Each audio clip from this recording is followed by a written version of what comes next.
সোনারপুরের বামুনগাছি এলাকায় 500 বিঘা জমির নথি জাল করে বিক্রি করে দেওয়া হয়। তারই প্রতিবাদে জমি মাফিয়াদের দৌরাত্ম্য তথা জমি লুণ্ঠনের বিরুদ্ধে বারুইপুর এসডিও অফিসের সম্মুখে বিক্ষোভ সমাবেশ কর্মসূচি কিষাণ মোর্চার। কিষাণ মোর্চার একাধিক সদস্য সহ যাদবপুরের বিজেপি প্রার্থী অনির্বাণ গাঙ্গুলি উপস্থিত ছিলেন।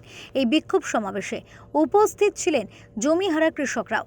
অভিযোগ, চাষিরা সোনারপুর থানার এসপি অফিসে অভিযোগ জানাতে গেলে তাদের অভিযোগ জমা নেওয়া হয়নি, তাই তারা বিষয়টি উচ্চ আদালতে নিয়ে যাবার হুঁশিয়ারি দিয়েছেন। এছাড়াও ইডি সিবিআই এর দ্বারস্থ হবেন বলেও জানান তারা।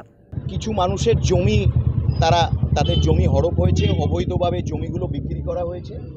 তারা গিয়ে এবং তারা কৃষক, এখানে তো এই সরকারের তো বুক ফেটে যায় কৃষকদের জন্য।